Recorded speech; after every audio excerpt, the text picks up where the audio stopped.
ಹೋದ್ಯಾ ಪಿಶಾಚಿ ಅಂದ್ರೆ ಬಂದೆ ಗವಾಕ್ಷಿಲಿ ಅನ್ನೋ ರೀತಿಯಲ್ಲಿ ಸಂಕಷ್ಟಗಳು ಕಂಟಕಗಳು ಚಾಲೆಂಜಿಂಗ್ ಸ್ಟಾರ್ ದರ್ಶನ್ ಮತ್ತು ಅವರ ಹೆಂಡತಿಯನ್ನ ಬಿಡ್ತಾ ಇಲ್ಲ. ದರ್ಶನ್ ಪತ್ನಿ ವಿಜಯಲಕ್ಷ್ಮಿಗೆ ಮತ್ತೆ ಕಾನೂನು ಕಂಟಕ. ಅಕ್ರಮವಾಗಿ ಪೆಟ್ ಸ್ನೇಕ್ ಅನ್ನ ಸಾಕಿದ್ರ ದರ್ಶನ್ ಪತ್ನಿ ವಿಜಯಲಕ್ಷ್ಮಿ ಅವರು.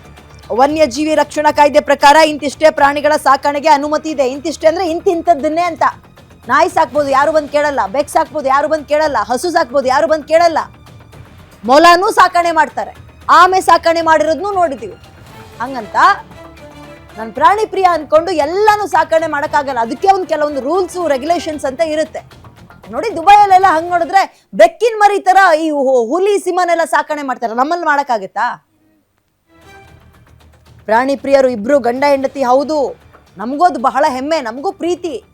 ಹಂಗಂದ ಮಾತ್ರಕ್ಕೆ ಕಾನೂನು ಎಲ್ರಿಗೂ ಒಂದೇ ಅಲ್ವಾ? ಕಾನೂನು ಎಲ್ಲರೂ ಪಾಲಿಸ್ಬೇಕಲ್ವಾ? ನಮ್ಮ ದೇಶದಲ್ಲಿ ಇಂಥದ್ದನ್ನ ಮಾಡಬೇಕು, ಇಂಥದ್ದನ್ನ ಮಾಡಬಾರ್ದು, ಇಂಥದ್ದನ್ನ ಸಾಕಬೇಕು, ಇಂಥದ್ದನ್ನ ಸಾಕೋಕ್ ಹೋಗಬಾರ್ದು ಅಂತ ಇರುತ್ತೆ. ಗೊತ್ತಿದ್ದು ಮಾಡಿದ್ರೋ ಗೊತ್ತಿಲ್ಲದೆ ಮಾಡಿದ್ರೋ ಎರಡನೇ ಪ್ರಶ್ನೆ. ಆ್ಯಂಡ್ ಇವನ್ನೆಲ್ಲ ಸಾಕಿ ಆಮೇಲೆ ನನ್ಗೆ ಅದು ಗೊತ್ತಿರಲಿಲ್ಲ ಅಂದ ತಕ್ಷಣ ಆ ಒಂದು ಕಾನೂನು ಸಂಕಷ್ಟದಿಂದ ಪಾರಾಗ್ಬೋದಾ? ಪ್ರಶ್ನೆ ಇದೆ.